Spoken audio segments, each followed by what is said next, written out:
Welcome to Pambili Lubuntu, the first ever Institute of African Studies Emerging Scholar Conference at Carleton University. My name is Sarah George, and I'm the conference chair. It's with great reverence that I stand before you today as we embark on this journey of intellectual exchange, which started just under a year ago as a vision to create a shared space for emerging scholars in African studies, African diaspora studies, and Black studies.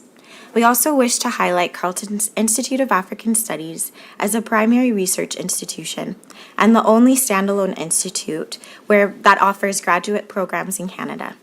Before we begin, we wish to acknowledge that the land on which we gather is the traditional and unceded territory of the Algonquin and Anishinaabe Nation.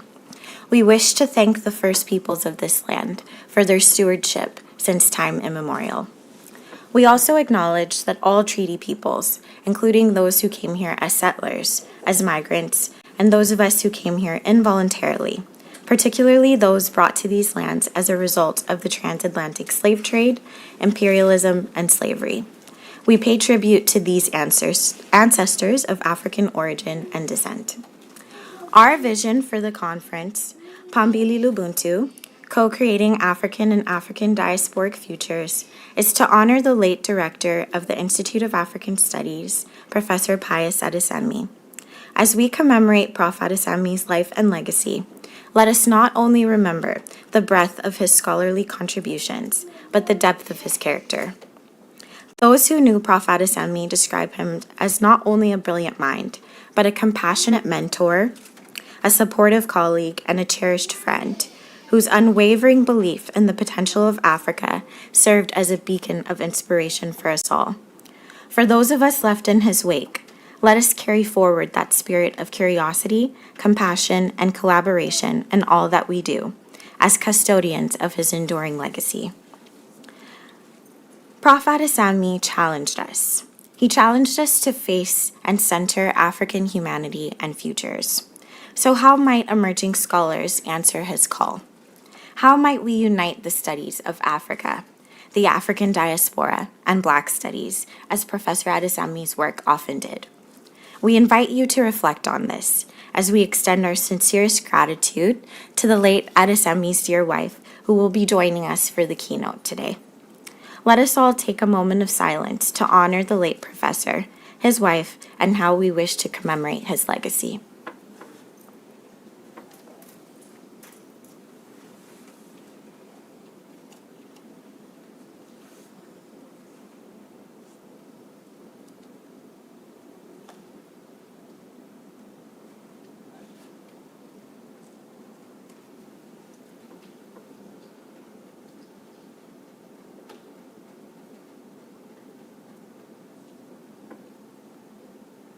Thank you. Pambili Lubuntu is Zulu for Forward Together, and the emphasis on co-creating African and African diasporic futures is intended to provide a platform for us to critically shape our futures. When we find ourselves seated at high tables, may we take a cue from Adesemi, kick down doors, and let others through, never forgetting who we are or where we came from in the process. Events of this magnitude are not possible without the support of many committed people. I wish to thank and express my deepest gratitude to all the co-organizers on the Conference Planning Committee, some of whom are here with us today. You'll recognize us by our Black IAS t-shirts or hoodies.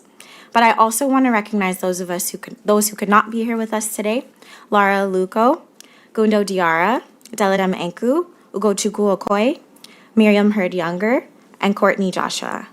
I'd be remiss not to mention the outpouring of support and care from Susaritha Chandrabose and Gabriel Hamramai, the administrators in the Institute who worked tirelessly to bring this event to life.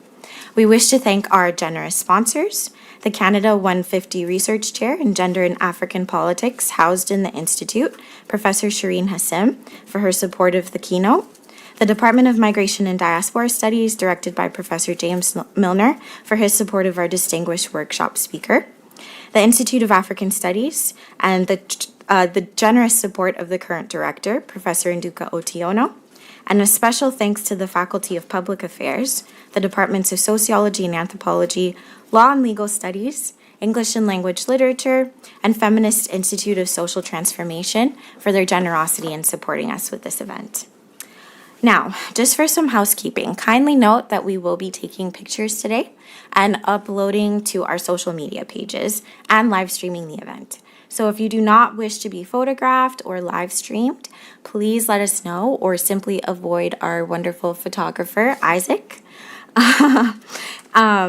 We're going to hear some wonderful opening remarks by the Director of IAS. Then we'll move into the Pius Adesemi Memorial Keynote with Professor Wendell Ajite and an interactive workshop with Professor Wangui Wagoro. We'll have a short coffee networking break, after which we'll commence the panels. We'll have lunch from 1 to 2:30, and then we'll do the third and final panel session, after which we will come to a close. I encourage everyone here today to seize on this moment to innovate and cement the IAS as a space for emerging scholars in African studies, African diaspora studies, and Black studies. May we move forward together to forge bonds that will ripple into the future of African liberation. Thank you.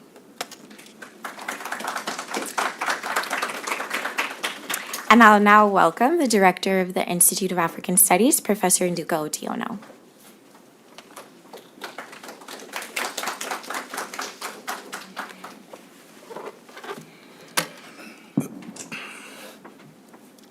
Good morning, very distinguished scholars.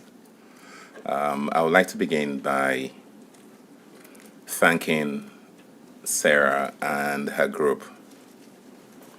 It's a very important day for us, but also a very emotional day for several reasons. One is the background that he has given our colleague, Professor Pius Adesemi, whom I had known for 25 years, starting from Ibadan years, and whom our paths have crossed, and who passed under those kind of circumstances that are just not an everyday experience. I'm happy that the students have recognized the importance of paying tribute to him through this conference. And as we were just saying, and making the remarks, the wife walked in, and her role will be up shortly. And I want to thank you, Chike, Sika, everybody else who has participated in this. And then those of you who have also had a presence of mind at a time like this. You know, this is like a moment of transition in most institutions from the end of an academic session, and for some people getting into the summer classes or just summer holiday, and then taking our time to come from various places. When our grad students started this idea, it sounded like a rumor to me. And for somebody who is interested in studying rumors and the various ways that they travel through popular culture, popular cultural production, I was intrigued by it. So I was like sticking my ear to the ground to hear more of this rumor. This soon blossomed into a fact and also a truth and a reality. If you've tried organizing conference as students, you know how hard it is. As professionals already, you know how tough organizing conferences are.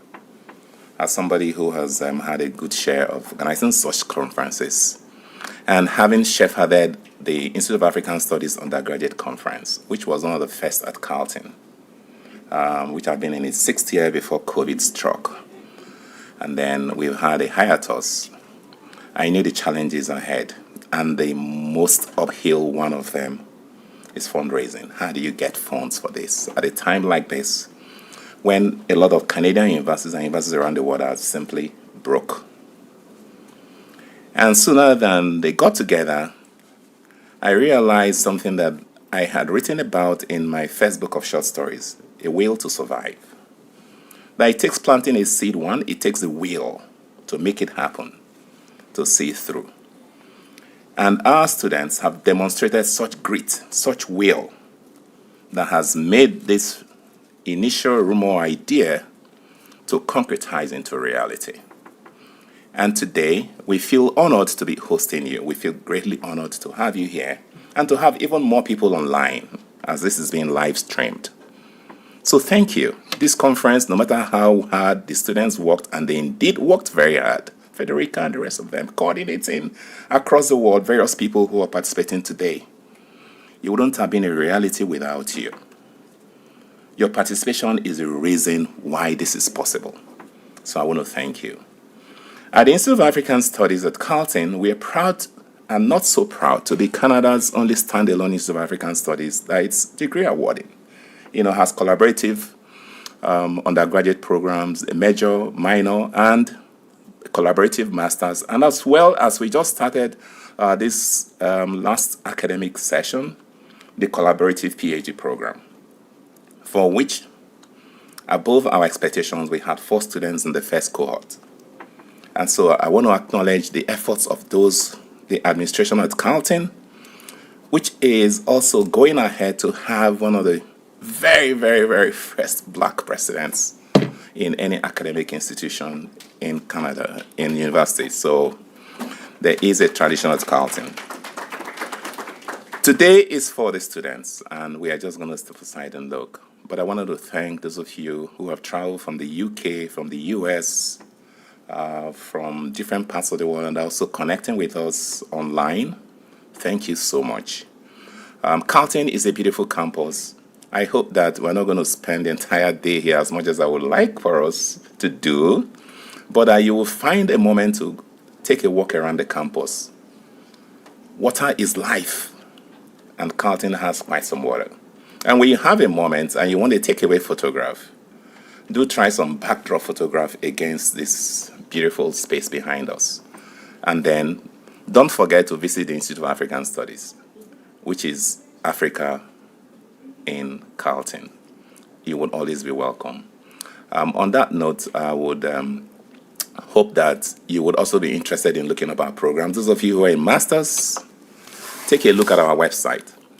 We have cross-appointed faculty from about 47 cross-appointed faculty in various disciplines. And we are very proud of the distinctive quality of our professors and then also of our students, as you're about to witness. Be the witness from this conference, and more importantly, be the PR messenger for us about our institute, our beautiful institute with its long legacy. It was established in 2009 and has continued to blossom. I'm happy to have the privilege to lead this institute at a time when it's also undergoing exponential growth and launching its first Emerging Scholars Conference by our graduate students. We do hope that you would come around again after today. If you're in master's, maybe PhD. If you're in your PhD program, maybe as an early career scholar. And if you're an early career scholar, we look forward to having you again as a senior scholar. Ladies and gentlemen, welcome to the intellectual feast today. Thank you very much.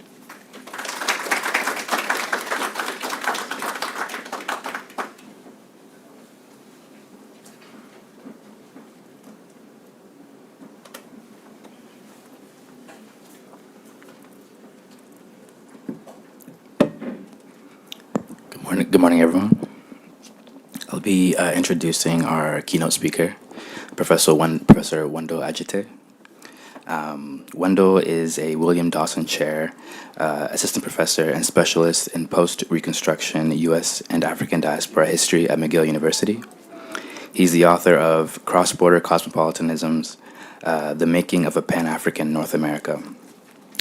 Dr. Ajite is the back-to-back recipient of McGill's 2 teaching commendations, Principal's Prize for Excellence in Teaching in 2023, and the H. Noel Fieldhouse Award for Distinguished Teaching in 2022. Before pursuing an academic career, Dr. Ajite worked in youth gang prevention and intervention in North Toronto, as well as policy analysis in education, immigration, and public health. His award-winning advocacy in behalf of African peoples bridges institutions in North America and the African continent. Dr. Ajite earned his PhD, Master's, and Master's in Philosophy from Yale University, and his honors Bachelor of Arts at the University of St. Michael's, and Master's of Arts from the University of Toronto. We'd also like to encourage folks to purchase his new book, Cross-Border Cosmopolitanisms. And here's a brief review of the text. In this sophisticated, ambitious, and compelling argued book, Agite explores the development of a North American Pan-African community that skirted the U.S.-Canada border and included citizens of both nations as well as members from the vibrant Caribbean community. This definition of North America excludes Mexico, but requires a mastery of transnational literatures and archives of Black diasporic lives and the challenges to white supremacy that developed from them. Beginning with a convincing rehabilitation of the legacy of Marcus Garvey and his Universal Negro Improvement Association as a fundamentally Pan-Africanist endeavor continuing into the 21st century, Cross-Border Cosmopolitanisms shows the many ways in which Black people across the Canada-U.S. borderlands developed communities, pursued international interests, and fought for the opportunity that transcended national borders. The book amounts to an expansive reconceptualization of Black power across the broad swath of a continent. So, without further ado, Professor Agite.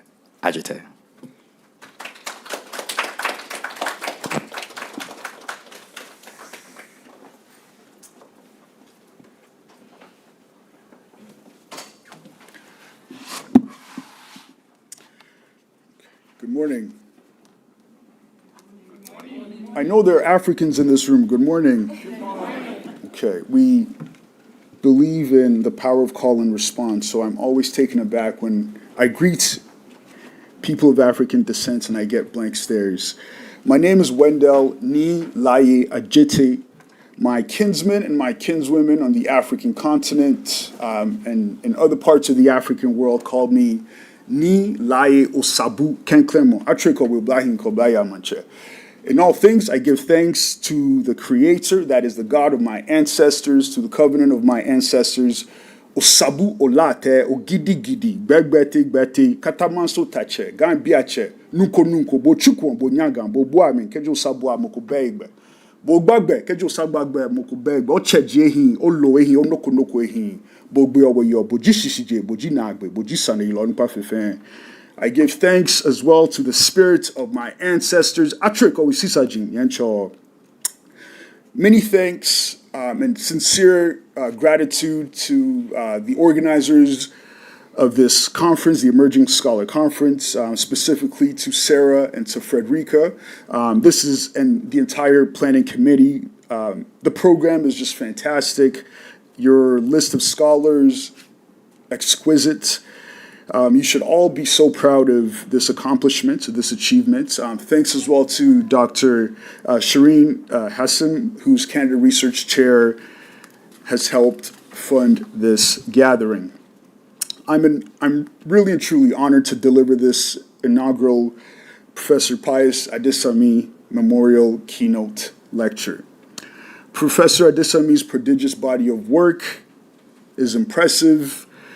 His sense of humor and mellifluous prose are inspiring. His genuine love for Africa and for African peoples, however, is what encourages me most. So the theme of my very brief talk today, given the instructions that I've received and sort of the framework and the guidance, my talk will look in meaningful ways at what it entails to face forward, at least for Africa and African peoples to face forward. So my keynote lecture is entitled Historical Consciousness and the Dawning of the African World Revolution. Historical Consciousness and the Dawning of the African World Revolution. Africa must be free. Africa must be free. Africa will be free.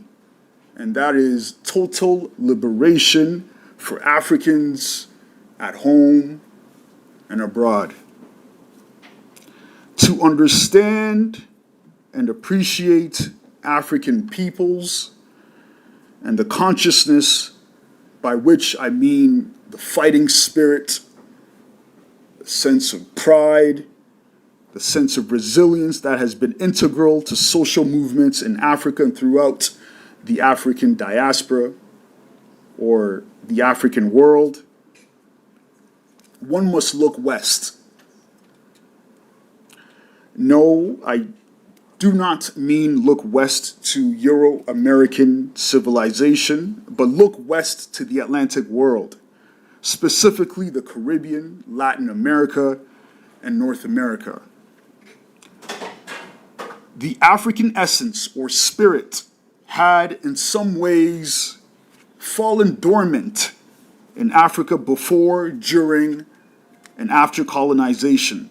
But this essence or spirit was ablaze throughout the Americas, principally because survival from the genocidal enterprise of transatlantic slavery and scourge of white supremacy necessitated such a posture. So, how exactly did African peoples survive one of the most protracted crimes against humanity? Historical consciousness.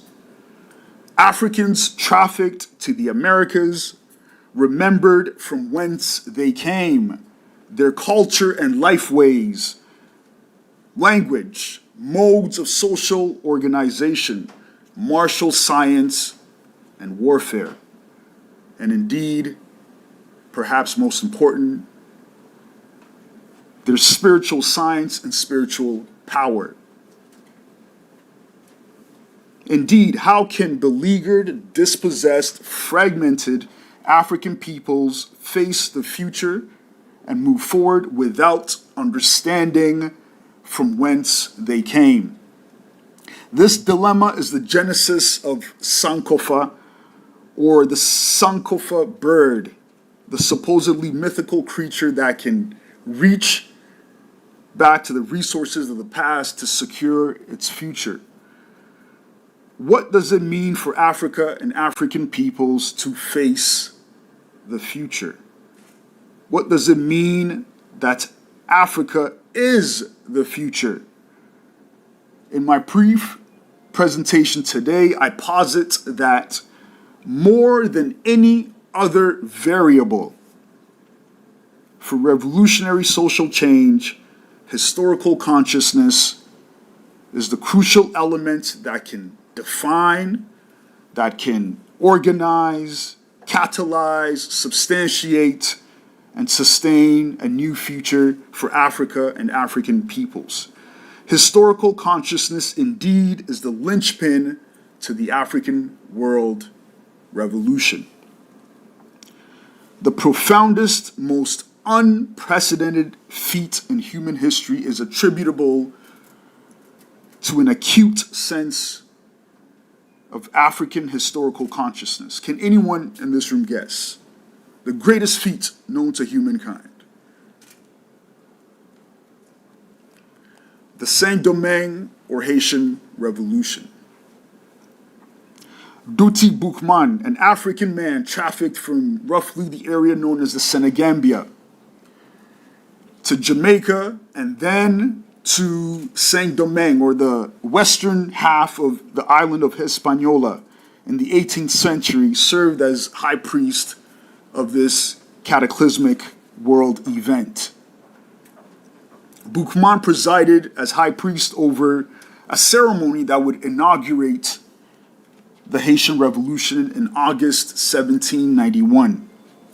At the solemn gathering of enslaved and free Africans, Boukman instructed the men and women who, in a mere 12 years, would make the entire Euro-American world capitulate, breaking literally the backbone of Imperial France, the following, and I quote, "The God who created the earth, who created the sun that gives us light, the God who holds up the ocean, who makes the thunder roar, our God who has ears to hear. You see all that the white has made us suffer. The white man's God asks him to commit crimes, but the God within us wants to do good. Our God is so good, so just. Our God orders us to revenge our wrongs, It's our God who will direct our arms and bring us the victory. It's our God who will assist us. We all should throw away the image of the white man's God who is so pitiless. Listen to the voice for liberty that sings in all our hearts. The African spirit, the African essence, revealed its true potential when taken from Africa and subjected to the crucible, indeed refined in the fire. It is for this reason why Haiti is the talisman of revolutionary and emancipatory Pan-Africanism. Haitians and Haiti, as well as other African revolutionaries throughout the Americas, have earned a renowned place in the diasporic African imagination.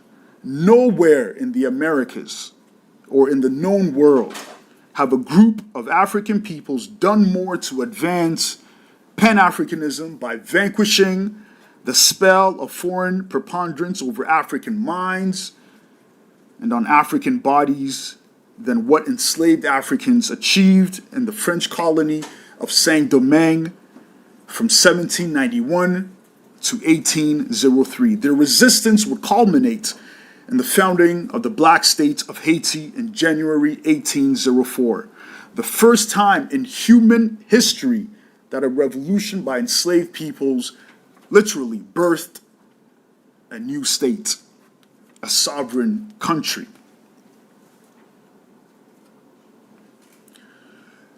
In May 2016, the African Union denied Haiti membership in the AU. An AU spokesperson said, and I will quote, according to Article 29.1 of the Constitutive Act of the AU's Union, only African states can join the African Union. Therefore, Haiti will not be admitted as a member state of the African Union. Haiti's senior-most diplomat in South Africa responded, and this is a direct quote, "It's not something we decided. It's a place that we earned after we fought for our independence 212 years ago. We paved the way for every other African country to be free today. So historically speaking, Haiti should have been in the AU already." Historical consciousness. Historical consciousness. Historical consciousness. Without historical consciousness, a people are devoid of revolutionary character and revolutionary potential. They exist in the world dumb, deaf, blind. Without historical consciousness, people suffer natal alienation. They are without roots. These are the fruits of white supremacy, imperialism, neocolonialism on the African continent. We don't blame victims. However, destiny has always favored those who cleaved to it. Those who exercise agency and self-assertion despite their misery and misfortune. For Black intellectuals, activists, and warriors in the Americas, historical consciousness illuminated the path forward. The history of African resistance against racial tyranny, in fact, stressed pivotal events and pivotal moments, like the Haitian Revolution, like Ethiopia's defeat of Italy at Adwa in March 1896, among others as flashpoints to ignite a new world order. This intellectual tradition, born out of a particular geopolitical milieu, proved invaluable when fascist Italy in 1935 invaded Ethiopia for the second time in 40 years to colonize it. The climate inspired Trinidadian historian C.L.R. James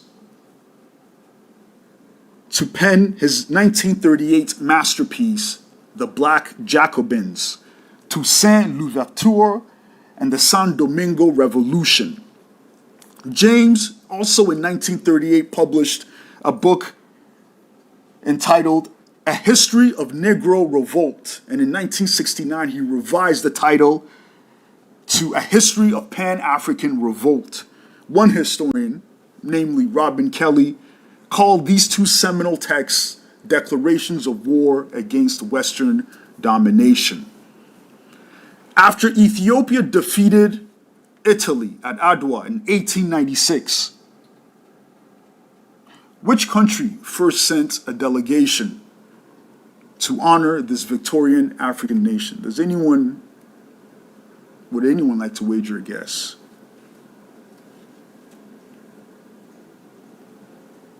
Haiti. Haiti sent Ambassador Benito Sylvain to pay homage to African kindred in their resistance against white supremacy and imperialism. And yet, the African Union, headquartered where? In Ethiopia, of all places, denied membership to Haiti to Africans in the Caribbean. The truest African nation on the face of this planet, Haiti.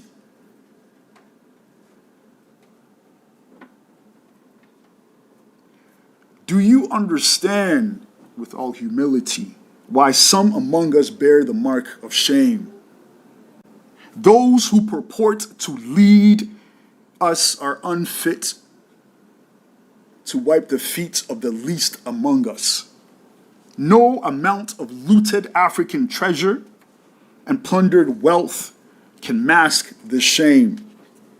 The enemies of African peoples have long conspired with our narcissistic and treacherous ruling class to shackle the minds of African peoples. Built your penitentiaries. We built your schools, brainwash education to make us the fools. Hatred you reward for our love, telling us of your God above. Who authored these words? Thank you. Thank you, sir. The great Nesta Robert Marley, arguably the finest poet, philosopher, prophet of the 20th century, an African from Jamaica. When I sing sometimes, Nia J will say, Daddy, Kala, Kala. It means, Daddy, don't sing, don't sing. Smart mouth. When he starts paying property taxes, then he should have some power to tell me what I can and cannot sing. These North American toddlers.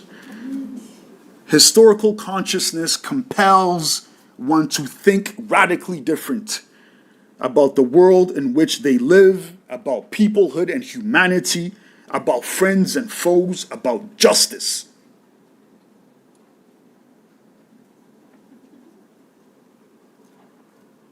Historical consciousness shapes one's outlook on governance, sovereignty, diplomacy, defense, economics, public policy, public health, public education. We must, for example, re-indigenize the education of African children at home and abroad. Public education that underscores historical consciousness will help Black students and adults alike forge more meaningful bonds and connections on the continent and throughout the African world. The Black masses on the continent must have a better grasp of the millennia-long scattering of Africa's daughters and sons to the four winds of the earth.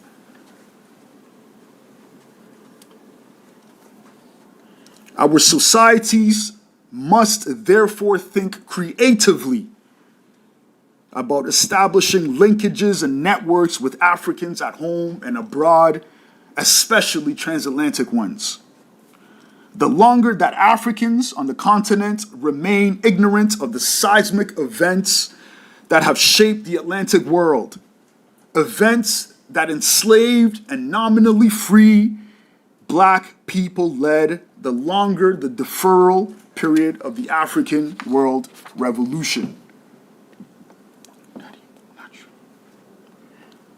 The longer that Africans on the continent are kept ignorant of the revolutionary leaders, men, women, youth, who have led anti-colonial struggles and kindled Black pride, the longer that our beleaguered continent will bleed under a venal, rapacious ruling class and their foreign power collaborators.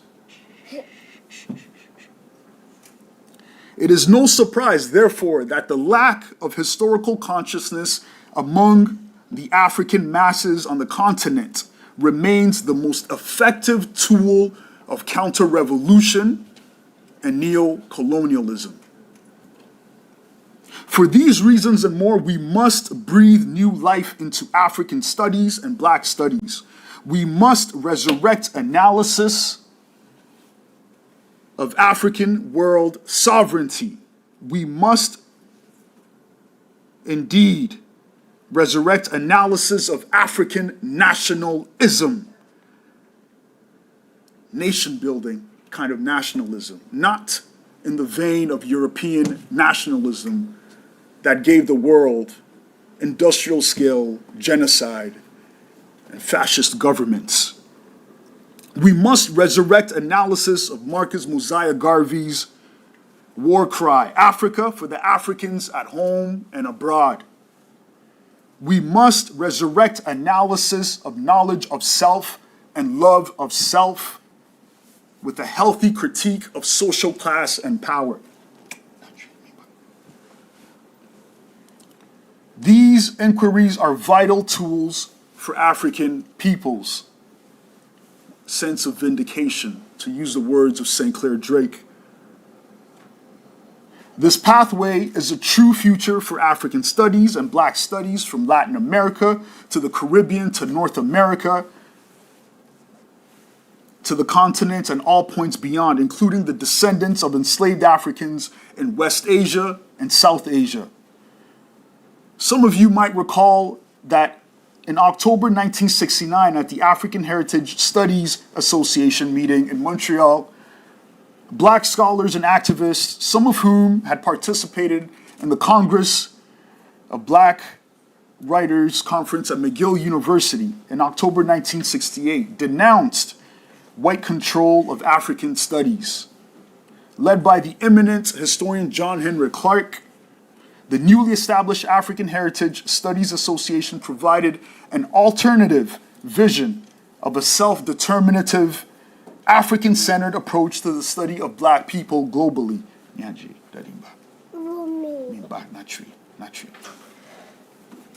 It is not for the colonizing mind or any other group to dictate the terms of self-determination for African peoples at home and abroad.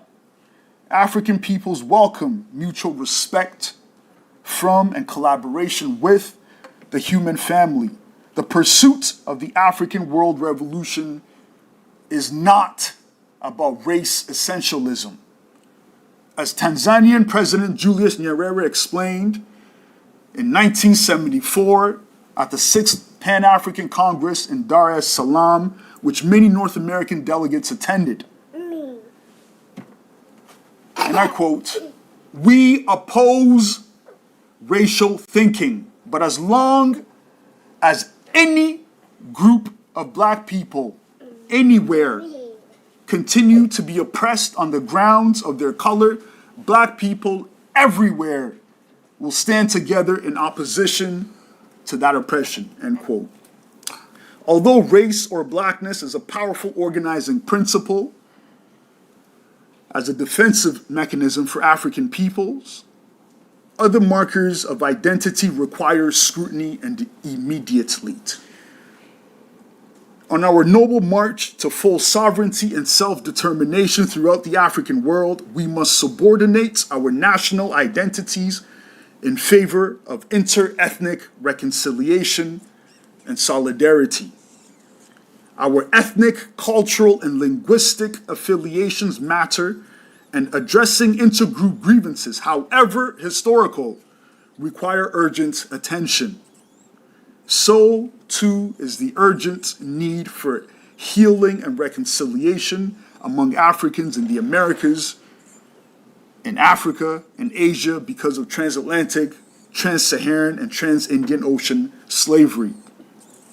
Furthermore, we must interrogate what it means to be African and why national identities such as Kenyan or Nigerian or Gambian, etc., isolate, fragment, and ultimately undermine true unity while really and truly masking artificial European impositions from the 19th century. To borrow the words of Queen Mother Audley Moore, an African-American black nationalist, Pan-Africanist, a pioneering reparationist, quote, "I don't pay those borders no mind at all where a global black community is concerned." Africa scholars, as you think about your scholarship, carefully assess the stakes at hand. Ask yourself, how will this knowledge production resist the forces of white supremacy, imperialism, neocolonialism, militarism, and anti-black racism? Put differently, how will your scholarship aid the liberation of African peoples and the African continent? Our job is not to seek comfort inside the belly of the beast. Our job is not to launder the evils of the ruling class, whether they have a black countenance, a white countenance, or any other countenance. Our job is not to collaborate with the workers of iniquity who create foreign policy in Ottawa, in Washington, D.C., in London, in Paris, in Brussels, and other metropoles, to divide, exploit, plunder, and kill African peoples. Our job, as sociologist William Martin and political scientist Michael O. West observed nearly 3 decades ago, is to prevent African studies from becoming irrelevant, banal, non-consequential. Recent revolutionary fervor that is ousting the United States Africa Command. If you don't know much about it, I truly urge you to learn about AFRICOM. That's the short form of it. The recent revolutionary fervor that is ousting the United States AFRICOM, as well as dislodging France from its colonial perch in the Sahel, specifically in Burkina Faso, in Mali, in Niger, is a clear sign that the scholar of Africa must approach these processes with renewed interest and focus and purpose. For this reason and others, interdisciplinarity and multidisciplinarity are vital.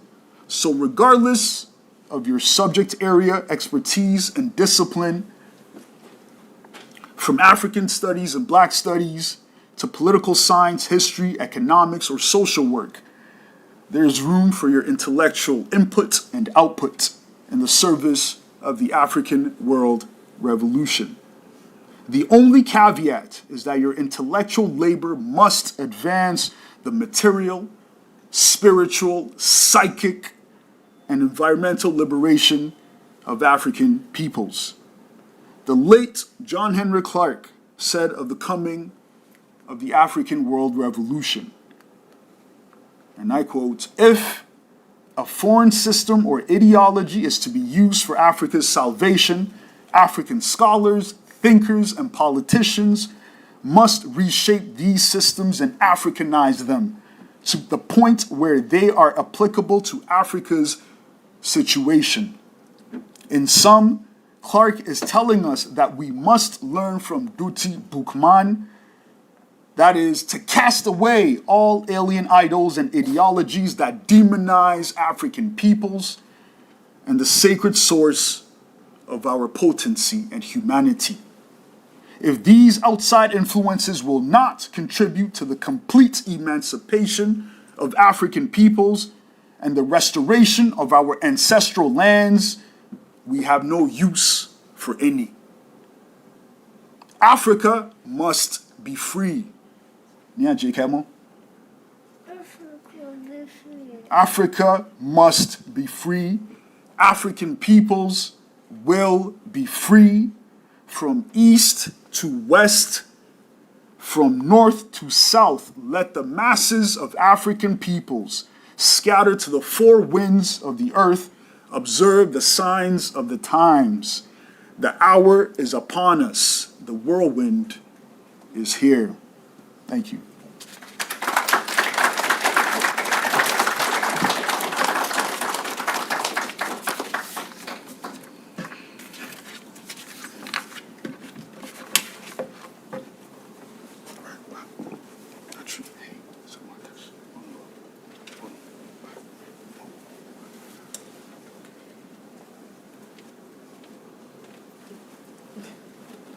Thank you, Professor Agite, for that brilliant keynote speech.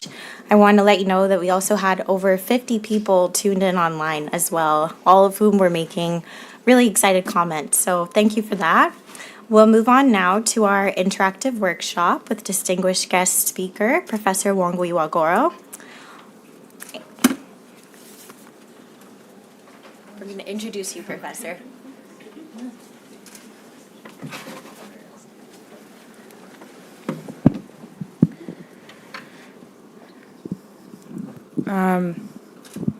It's an honor to introduce you. We had a very interesting conversation earlier.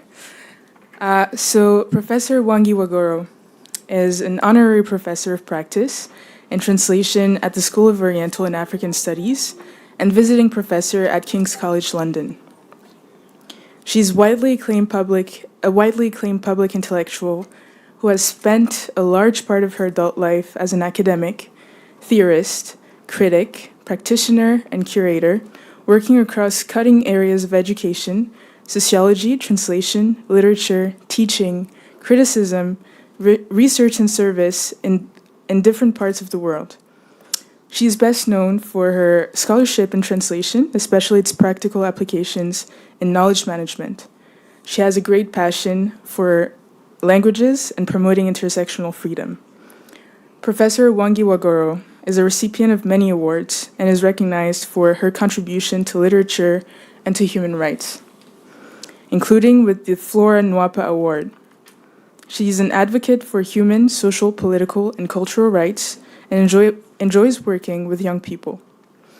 Wangi's life is devoted to the safeguarding, protection, and development of African languages, which are endangered. So please welcome Professor Wagoro.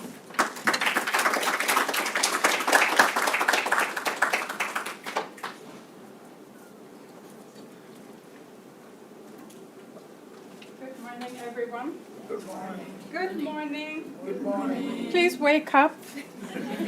First of all, thank you so much for having me here. I'm very, very humbled. And I'd like to thank our keynote speaker today. I'm very proud to hear his speech at an old age and to see that the fire and scholarship from previous generations is continuing. And I'm so happy that, and I'm very happy that you mentioned people that I've met, like John Henry Clark, and very many others in your speech. So for us, it's wonderful. I'd like to thank the students who organized this wonderful inaugural conference.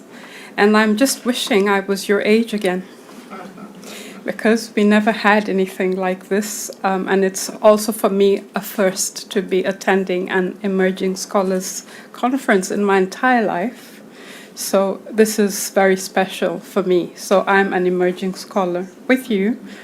And you can imagine the weight of that, because I'm happy to tell you I'm on the 6th floor of life. And to be saying that is quite a heavy thing. Partly sad, but partly a wonderful celebration. So I must thank you all for waking up very early to come and be with us. But I don't have much time to thank you, and to Professor Otieno, who I met. And on this very auspicious day, when we remember Professor Pius Adesami, I knew him personally, and we were actually in Addis at the same time of that fatal event. So I was very touched deeply. We were in the same city, probably for the African Union meetings in February, and he was going, I believe, to Kenya to catch his flight. And I'm from Kenya, so. And then I had the privilege of being the chairperson of the first Pius Adesami Prize for Literature, organized by African Studies Association of Africa. I'm going to say that again. The African Studies Association of Africa, because most of our African studies associations have existed outside Africa. So finally, we have our own, and I had the honor of organizing that. But this is supposed to be an interactive session, and I so wish we could have had a Q&A. And I'll try and be quick so we can have Q&A for that wonderful speech. So if it's permissible to the organizers, I might be quick with my methodologies, because you're all very clever people. You don't need me to tell you much about methods, but we can talk about the struggles and challenges that we face, and then we give a little bit of time to interrogate that wonderful presentation. I'd like some volunteers now, and if you don't volunteer, I'll pick you, because I'd like us to read a poem. Do you have the poems? Just pick anybody, and let's do a little interactive session. And hello to everybody online. I can see you as well, but I can't ask you to interact. But please join us when I ask you, while we're distributing this paper, I would like you all to practice saying, to be a feminist is, and to say it with good energy. And if you don't say it with good energy, I'll make you stand, and we will do it with good energy. Is that okay? Yes. Let's try that. To be a feminist is. Is that how you're going to say it? To be a feminist is. No. You know, there's a child in this room, so you must say it properly. To be a feminist is. Let's hear it again.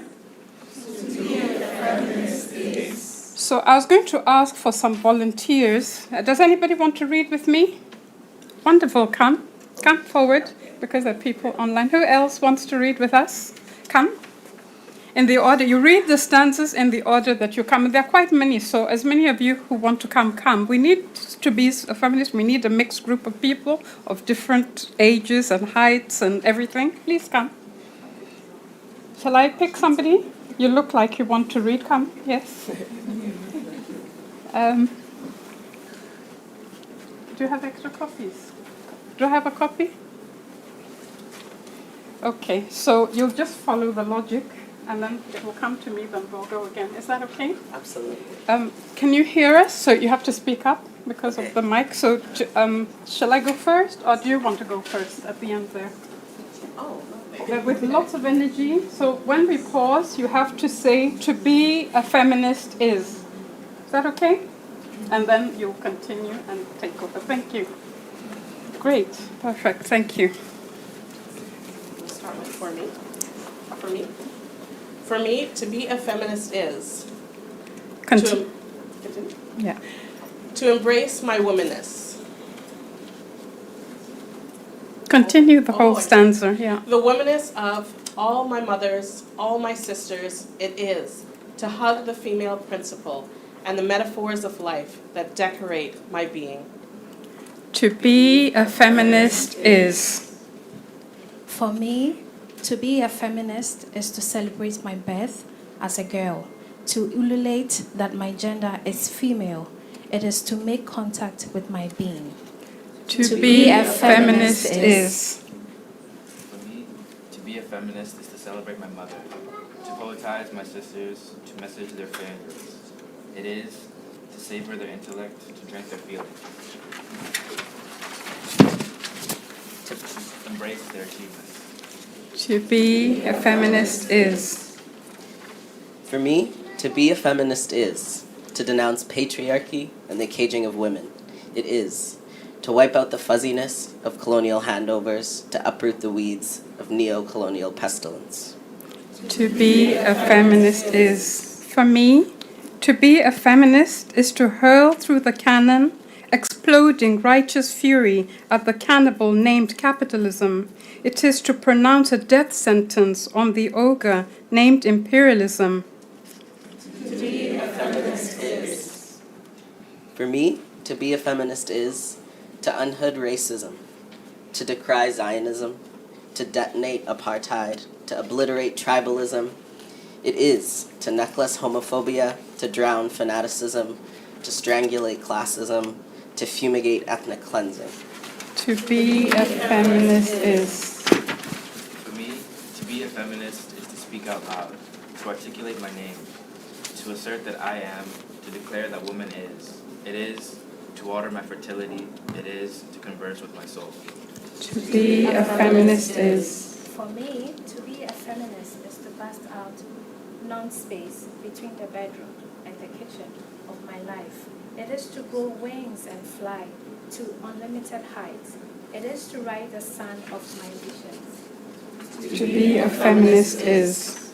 For me, to be a feminist is to cuddle my children's hopes, to infuse their veins with the spirit of never say die. It is to fan the wind of resistance, to stroke them with optimism. It is to give them to humanity. For me, to be a feminist is to breathe the air of unpolluted peoplehood and to sing in harmony with nature. It is to touch the soft earth. It is to speak with the unknown. It is to walk this life. It is to hold up the sky. To be a feminist is. For me, to be a feminist is to have dialogue with my father and my brother, to invite their partnership as fellow guerrillas. It is to march with them to the war-torn zone of Africana survival. It is to jointly raise with them the victory salute. For me, to be a feminist is to part ways with the bulging halves, to merge paths with the stricken have-nots. It is to know that deprivation consumes. It is to see that overeating constipates. It is to reign upon deserts of annihilating nothingness. To be a feminist is. For me, to be a feminist is to be me, an African woman, an Africana woman, and all who have walked their paths of thorns. It is to know her story, word for word, to look history in the face and declare that I am because woman is. To be a feminist is. For me, to be a feminist is to be the mother of my daughters. It is to be the daughter of my mother. It is to be more than a survivor.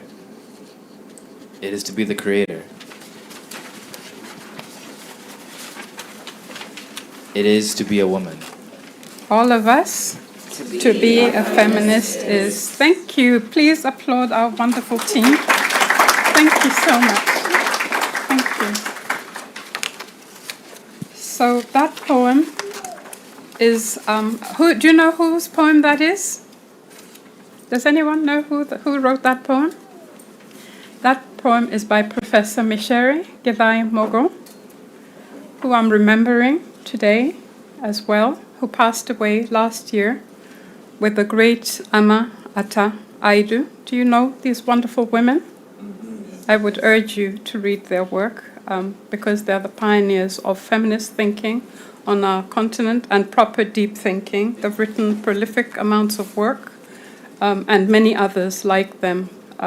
So I did want to share that with you because historically we've been thinking about scholarship and thought in male terms, but to remind us that there are feminist scholars, women scholars historically who struggled, like Queen Mother More that was mentioned, and many others who were part and have always been part and parcel of this struggle. We cannot do without each other. Even if we were just doing domestic work, when our men go to struggle, they come home and eat and sleep and have babies, you know? So it's about all of us. But this is an interactive session. I'm not here to give speeches, and I'm so happy that I don't have to do that. So, Prof, what do we do next? Okay. I'm supposed to be reflecting on my 4 decades of research and scholarship. And I've been very fortunate to, since I was young, I was that generation that was born during independence, and I've told you my age, so you can work out what's happened in my 6 decades. But I was born at the cusp of independence in Kenya, and I've been a conscious Pan-Africanist from birth. We're those babies who you couldn't but be a Pan-Africanist. That's when our continent officially was born, and the African Union was born at that time. So I remember growing up seeing Nkrumah, Haile Selassie. Those were common names in my childhood. They were on the news and the radio, we'd hear them. So I didn't even know they came from other countries. I just thought they're our leaders with Nyerere. It was normal for my generation to know those people. So I feel that this is quite a big moment historically that Prof was talking about of transition, especially in Africana scholarship, because we're going back to remind ourselves how far we have come for a new generation. So we have learned that, but the new generation is beginning to articulate it for itself, and also to take leadership in institutions, because we've had an aging presence in universities, but now we have young people leading African studies. I'm based in the UK, but I live in Africa, and one of the saddest things I can tell you is we had only one course in Black history in the UK, and it's been closed. So what you have here, there's one professor only, Hakim Adi, and he was made redundant. And he's fighting now because he's the only hope that we have. This is in the bastion of British colonialism, which you can imagine what that means if it's shut down. Also to tell you that the emblems of coloniality are coming down. And I want us to think very carefully about this. Many people applauded when those statues are pulled down. And I'm not giving an opinion, but I want us to think very carefully. When we remove them, we erase history. Sometimes we've never even seen these things until people started pulling them down. And I want them to remain, personally, so that we don't want to delete history, so we can always remember what has happened. I'm not saying we must celebrate them or put them in prominent places, but we must keep them somewhere while we're trying to build the memory of our own presence in the past and in the present. So I didn't really come to African scholarship because Professor Michere and others in Kenya changed the curriculum to a decolonizing curriculum when I was quite young. So Professor Otieno here will tell you we had the likes of Wole Soyinka and others, and being Africans in our scholarship was normal. From a very early age, we were reading, Congi's Harvest, that was normal food for us. So it's not a big discovery, but because the world has moved away a number of times, keep going back to an English, British, French curriculum, there's a tension, and you've seen even in the struggles in Black studies here, in Black studies in America, there's a big moment in the USA called the Curtin moment, and there was a big debate about the location of African studies I think the keynote we had here reminds us where we must position ourselves as African people. And I think the whole world must recognize African scholarship from our worldview. And everybody must study this history. It's very key to the survival of humanity. So it's not about Black and African people studying, but for us it's sacrilegious. We have no choice. It's our life. It's like me not being me. So we have no choice but to be ourselves and to know where we've come from, as John Henry Clark said, to know where we are going. So the new things that have happened in my life are feminism. This poem that we read, you heard the lines on Zionism. You might have thought it was written recently, but that poem was written in 1972 by Professor Michel Mogo. It's an old poem in a collection of poetry called My Mother's Poems and Other Songs. So I'd like you to look her up. She's a very far-thinking ahead person, and she was a thinker. And then the whole question of sexuality came on board. It's always been there, but the study of it has not been on board, and the study of disability. And somebody is working on the translation of the Kenyan constitution and translating it into our African languages. They asked me, how are we going to translate LGBTQIA+? And I said, I think that is a European language issue. All those isms. If you look at the Ubuntu way of thinking, a person is a person, full stop. There's no plus, plus, plus, plus. We are human. And being Utu-centric, which I think this is what this day is about, looking at the world from an Utu-centric. Utu means person. Mutu means person. And there is no he or she for those of you who speak Kiswahili. It's a person. That person, that person. The child is even a person in that Utu-centric worldview. So I just said to them, no, we don't need a long list of things. We just need to center the human and their freedom to love like any other human right, to be able to navigate the world safely, no matter what ability or disability you have. So I'd like you to reflect on that thinking that I have of an African-centered way of looking at a human being. So a Black person is not an addition to humanity. So I personally don't like inclusion, the word inclusion, because in its thinking, it's placing something at the center and inviting me to go there. I just want, as we said in this poem, and I was lucky by chance, I read that stanza about I am a woman. It was just coincidental because we didn't choose what we read. But I'm sure you remember that it is to be me. To be a feminist is to be me, and to be a woman. So I wanted us to think about what is the implication of this positioning in our research. Instead of having chapters and chapters explaining each ism, can we begin somewhere else? And it's a challenge. It's a challenge for me. I haven't worked out a formula, but it's something I'd like you to think alongside with me. Prof, are you coming to help me? From somewhat. No, you don't have to, but it says here that you're supposed to be with me. Is that okay? Yeah, sure, that's fine. Where are we? Are we going according to this? We're here at the moment. Yes. Fair subject. No, that's where we are now. Okay. Recite techniques.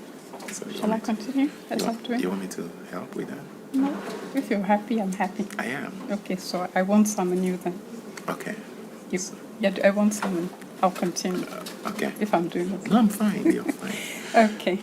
So it's research techniques and methodologies. And then, so identifying research objectives. And so we have talked about the Wagoro approach, and then we have also talked about centering an African way of doing things. And so We have also talked about a case study of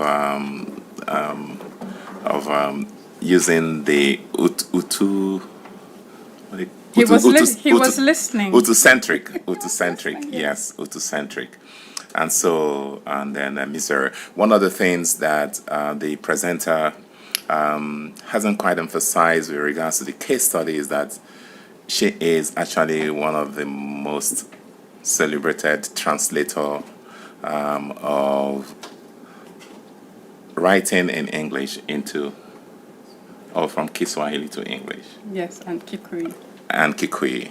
So many of you, especially those of us who started very early, know the role she has played in also popularizing the work of Ngugi wa Thiong'o, and the impact that came from the performance of a play. And I think this is part of what this brainstorming opportunity by participants will be. And I think that the idea of also getting feedback or hearing more voices from the group in terms of the section that has been presented might just be also a good way to look at the research methodologies that we all deal with. Thank you. Okay, thank you. So now it's the, thank you. He was multitasking, but he could hear me, so we must applaud him. So now is the tough part where we do... Sorry. Now that you say that, I want to use this opportunity to say that we actually have a hashtag, Sarah, and we want to amplify our voices. You know, if you could share your pictures, your ideas online, and without distracting us from the presentation here, you could also share the link for the online broadcast that is currently going on and the comments. So please, we'll have the hashtag passed around so that you can amplify it by joining the conversation online as well. Thank you. So I'm done with talking. It says interactive workshop, so it's your turn now to challenge me and to tell me what you think about my suggestion of centering the human and where we can go with that, but also tell me or us how you manage this, because it's difficult. We're also working transnationally as Africans, and we all come from different cultures. You know, we're so over 2,000 languages which carry culture. I do have something that I want to say about language and the primacy of language, but I'll save it for the end. If I forget, remind me, because I have an idea. I haven't tested it myself, but it just dawned on me recently that we're doing this whole thing the wrong way.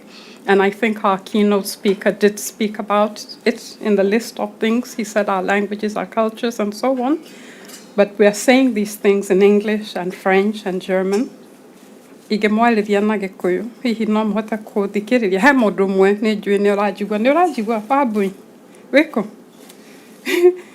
Yeah, okay, I've outed one person in the room who can hear me, but you can't hear me. So how are we going to manage that?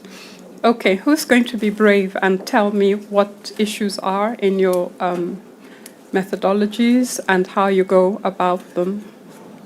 And what subject area are you working in and how do you manage this issue? Please be brave, somebody. Yes, go ahead. It's not a challenge with methodology. There are people online, so please speak Hello? up. Can you hear me? Is the microphone working? Yes, it's working. Okay. It's not really a challenge with methodology, but is to comment on what you said about centering indigenous African methodologies or ways of knowing, and also with the example that you gave on in relation to queer right or queer activism or LGBT right activism. So I've been in activist spaces, queer activist spaces for a while in my home country, which is Ghana. And given, I don't know if people know about what's happening in Ghana, where recently passed a bill that criminalizes homosexuality with it up to, and sympathy with up to 10 years prison sentence. But in these spaces, it's just a reiteration of, and I really appreciate what you said about language. And I've always said in these spaces that a part of the problem and a part of the resistance that we are facing with queer activism in our home countries is also the language that we are using. Because in our native languages, we have words that describe, we don't even have pronouns. I came here and realized that pronouns are a big thing. When you go into certain spaces, everybody's asking you about pronoun and it's forcing you to use a certain pronoun even if you don't. When in our languages, most languages, and I will use Ghana for example, we don't have these pronouns. They're generally they're not gendered, and it's very neutral. But then a part of the problem that we're facing is saying he, she, they, them, using these specific pronouns. And a part of it is also because we're so plugged in the activism that's happening in the West, where they've made a lot of, advancement. And then we have not done the basic work, the groundwork, where we're telling people, using our own language, to tell people, these are your own people. And this is why a lot of the conversations that's happening, it's saying that it's a foreign import. It's not part of our culture. I saw something online that got me reflecting in the same vein, where there was a conversation online, someone in the West that had said that straight people have started using partner, and that they thought that it was a problem, and that, they're always taking things that queer people sort of, invent, for lack of a better word. And this is going back to what the keynote speaker said, that we don't know history, and so we jump on things without necessarily knowing the context and the history. There's a history behind why straight people started using partner, which is to sort of protect queer people so that queer people do not, if they start using partner, you don't know whether their partner is, the opposite gender or the same gender. But then, we complain about these things without necessarily knowing the origin and the history. And so I really wanted to add to what you said and to sort of get us all reflecting on some of the challenges that we might be facing by plugging into Western, the Western ways of doing things without necessarily considering our people, most of whom we want them to know about research and what we're doing. And so going back to using our own language and providing context and knowing the historical context for the things that we do. Thank you. Thank you so much for that. More observations? I just want to say one sentence quickly. I'm not saying we mustn't listen to Western and other paradigms. It's a multi-global, multipolar world. And we may learn something from Japan, we may learn something from indigenous people, but because of the colonial thing, which is the era, a long era of coloniality, we're stuck there for now. But we forget that there are other worlds, other ways of thinking beyond this European model. So it's just an insight, and that's very useful. And I'm not saying throw the baby with the bathwater, because the European exclusions have given us insights which are helpful in our communities, which may not be so forthcoming about some issues like disability. In fact, in Kenya, there were people who looked like disabled people, but they were functioning. They don't feel disabled. They operate, they don't have legs or whatever. They get on with life. So sometimes those terms may disable people who are in their own world okay in their being.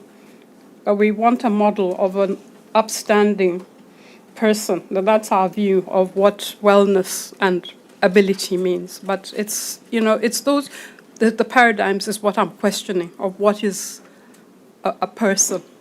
What is a person? Please go ahead. Need a microphone, please, yeah. Then we'll take two more, or three, perhaps. Thank you so much.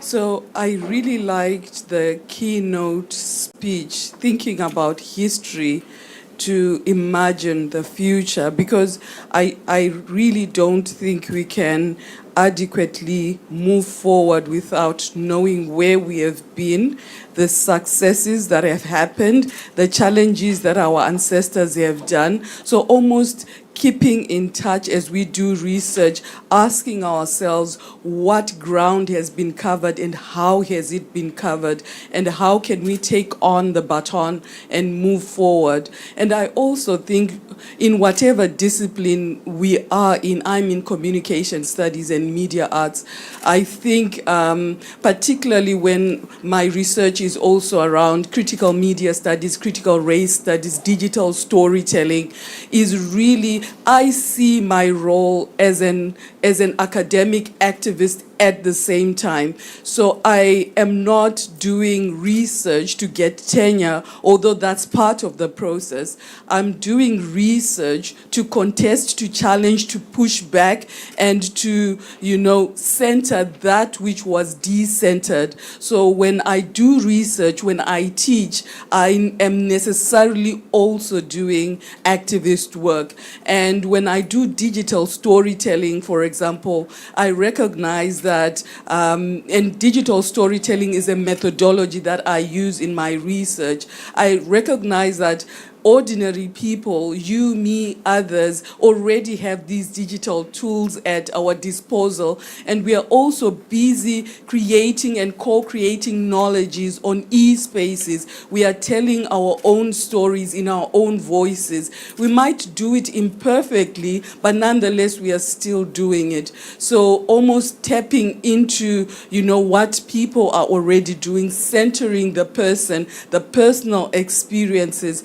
But my challenge really is when I write a grant for a digital storytelling project, I win the grant, I work mainly with Black students at McMaster University, who are part of the Black Student Success Center.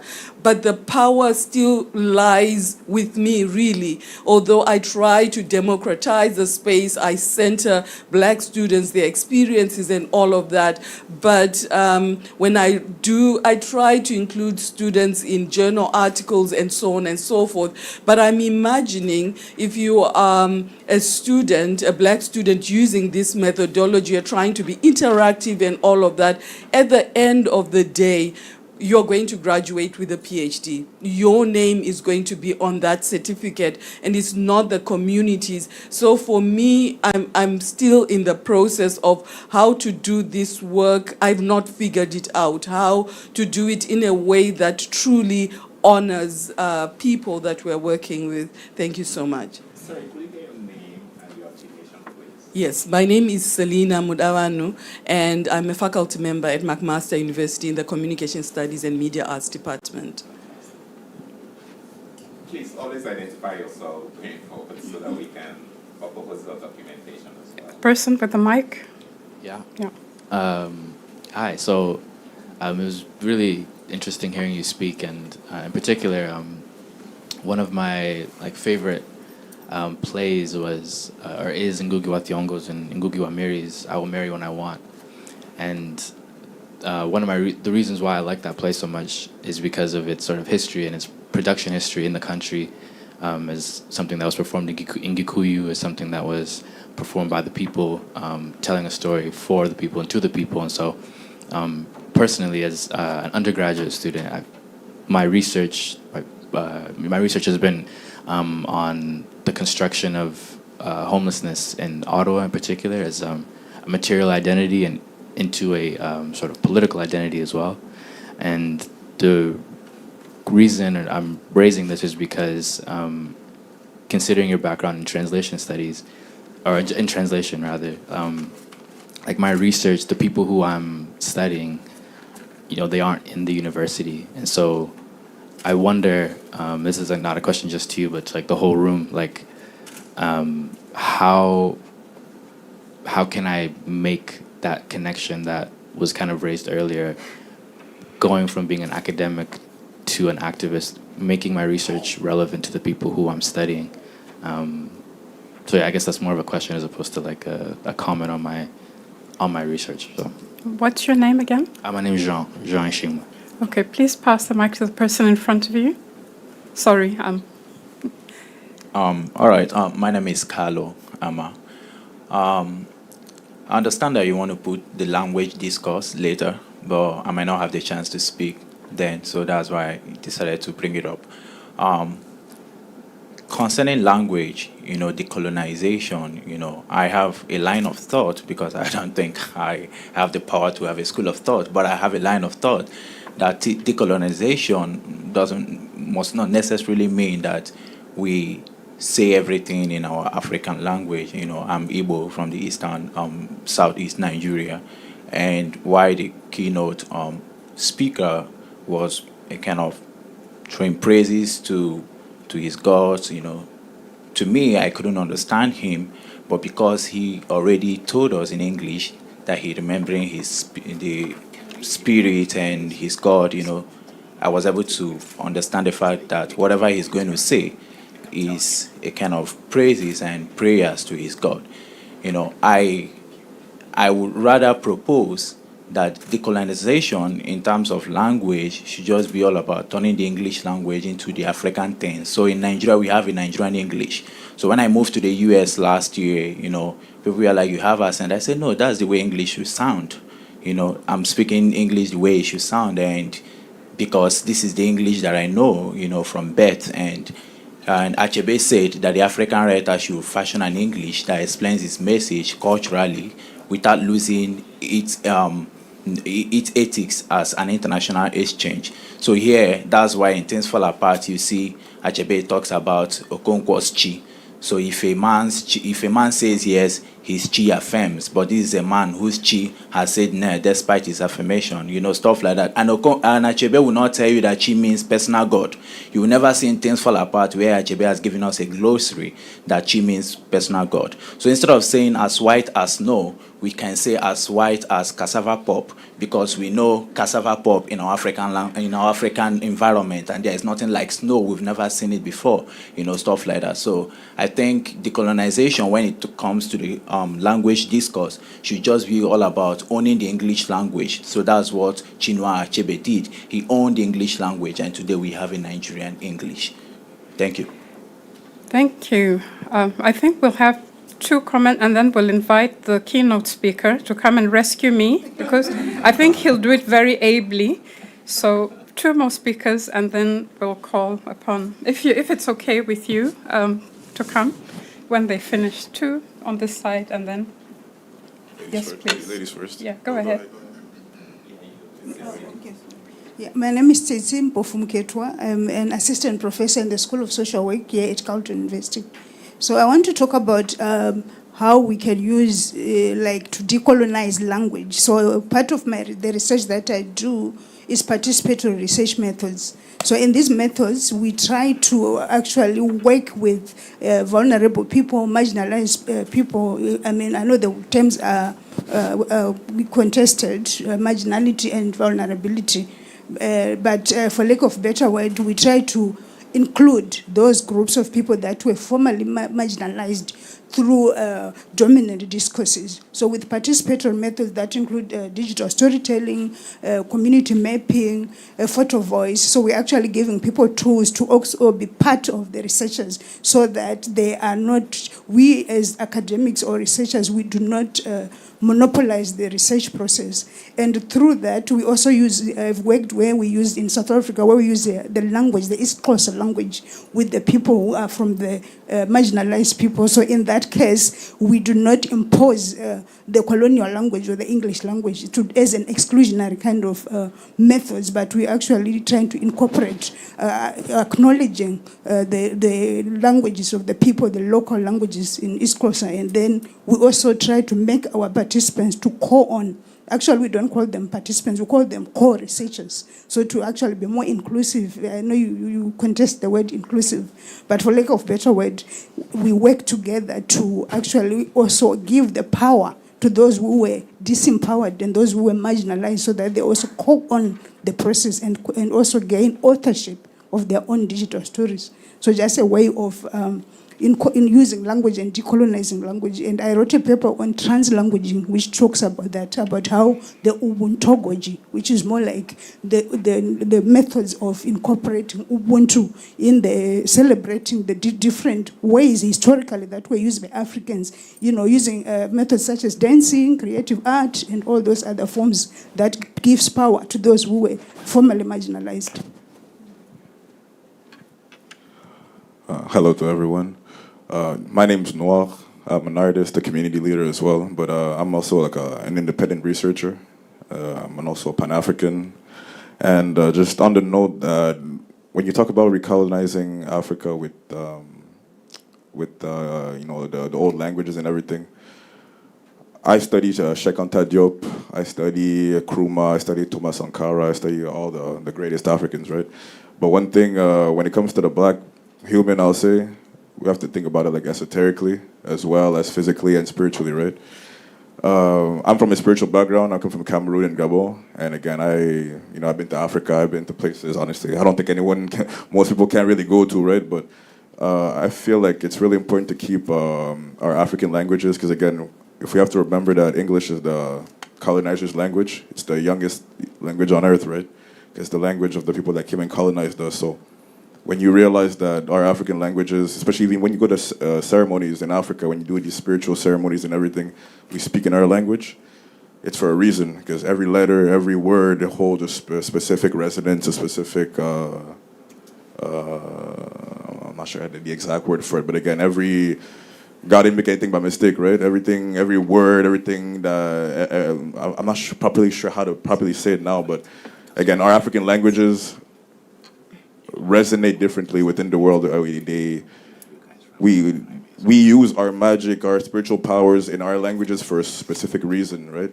I study a bit geometry as well, where again, each letter and each word can resonate to a certain emotion or certain frequency, right? So that's just what I was saying, that I love the fact that you're recolonizing everything. And yeah, that's pretty much it, honestly. So please come and rescue me, or rescue us. So we have two big questions on the table: language question, and our languages of emotion, and how we engage. Thank you so much. Pleasure. No problem. Ashe. She got that. Thank you. How do we engage with our communities in our academic work? It's been a long-standing problem for feminists and black scholars. And because these are hierarchical institutional matters and very personal to the person who gets the degree, is what I'm hearing. How can we give back to the communities that give us this privilege, of even our parents, how do we incorporate what they've given to us? But I think that you did your wonderful respect of the ancestors. Mm-hmm. I personally was very moved by that. And I was also very proud of your parenting, because it's rare to see a man, scholar, including their child in a keynote presentation. It was very moving, and also the child understood that it's okay to be up here, and you could see the dynamic was very wonderful. So we must applaud our dad here. I want to be like that when I grow up. But so it's your question about language. You said many freedoms, but the one that I just picked out of that list, because it's the one I engage with, is the question of language. And you've heard there's a spectrum of opinion, from going back to our roots, or developing our languages, or adopting Pidgin English, or just going all the way. And I think it's also legitimate, the Achebe position. And I should say here, because I'm a Gugiist, that I did not feel that there was a conflict in the conversation they were having. I personally didn't. They were on the same side, like us all in this room. We need knowledge in however. And from what you said, our knowledge is urgent. We can't be picking and choosing, and our lifetimes are only so long. So I will leave you to respond to that. My dear sister and elder, thank you so much first for the kind words, but also for your scholarship, your presence today, and for the very big question that I don't know if I have the credentials or the life experience to answer. Firstly, I think this goes without saying, but in a gathering, such a remarkable gathering like this, I wish, my spirit wishes that we can commiserate in a language that all of our ancestors would have understood, or that there was a way for us to do that. It pains me that I have to use my colonizer's language. Every time I have to do something in English, it pains me. So that aside, or another non-African, non-indigenous African language. But in terms of the role of language, in terms of language as a medium to heal, in terms of language as a medium to rejuvenate, in terms of language as a medium to help us move forward and to bring people along and to create something that is much more humane and just radically different than the tyranny, the various forms of tyranny that we're experiencing. It's important that we remember language is a spirit, right? If you look at the various African peoples on the continent, throughout the Americas and elsewhere, whenever they engage in matters that are solemn and sacred, matters that are very profound, language plays, and the way that ceremonies are articulated, language plays a very important role. Even when people articulate how deities communicate to those who are living, et cetera, like, we always get a sense that language and how language is marshaled is very important. And so I would love for us to think very creatively, and I think some of you who are in education and work around literacy and languages, et cetera, that we think very urgently about how some of the values, unfortunately, that previous generations to which they were subjected, right? They were told you have to speak proper English or proper French or this. My Jamaican loved ones are told, don't speak patois. And, the Haitians were told, don't speak Creole. This is an abomination to the African spirit, right? Creole, of course, it's not a language from Benin or Togo, et cetera, or the Congo, but there are elements in it, right? There are African elements in these Creolized languages. Patois, there are African elements in this Creolized language, okay, or Pidgin, et cetera, et cetera. And for some of us who are coming from the continent, who know people who were always told, well, you need to speak English this way, or speak French this way, et cetera, ways to emulate our masters. I mean, I think that this is a time that we must, as some of our elders have already done, but like return to some of these ideas. What does it mean? What does it mean to live? What does it mean to articulate oneself, to communicate, to form community, right? What do these things mean? Hence why I think it is really profound when my peers and elders talk about re-indigenizing our languages and repatriating language, but also re-indigenizing African education, right? So that language, which is a spirit, can live. And so it is great that we have sort of broad language groups on the continent. When we go to East Africa, Southern Africa, West Africa, I'm all for it. Anything that'll make it easier for Africans to see the humanity in other Africans. But that means we must think very carefully about minority languages and how to protect minority languages as well. Thank you so much. Let's thank our colleague. And we must have coffee now, but I'll summarize in short. The languages we've lost carry a lot of knowledge. We're here at the surface of European language thinking and processing. Nu is the oldest living language on earth. It's from the San community. Its last speaker, Uma Katrina, is in her 80s. All the knowledge of the oldest language on earth will be extinguished when she dies. many of us in this room are connected to a language. And I'm not saying learn all the African languages. UNCTAD has proposed this week that we adopt Kiswahili as an international language, not an African level. The African Union has done that, but the UN has a day of Kiswahili on the 7th or 9th of July.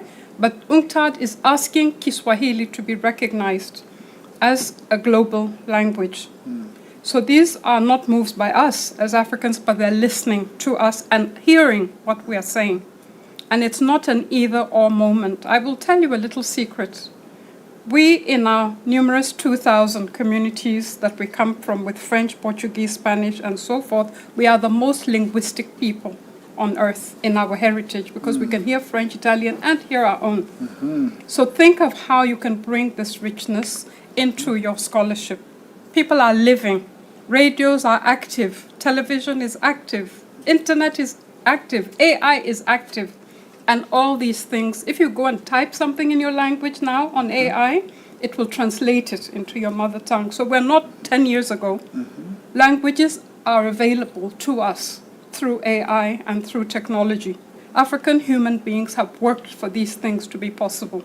So it's not that difficult. On the ethical issue of community, I will not respond, but you know what you have to do. You're activists already. You must give back this knowledge into the community. When you do your research findings, you must take them back to the community. Don't keep it in the library as a book.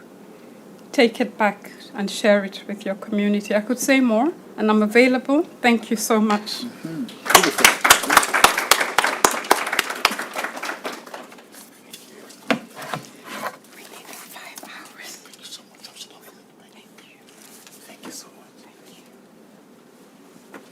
I'm just holding forth for Sarah.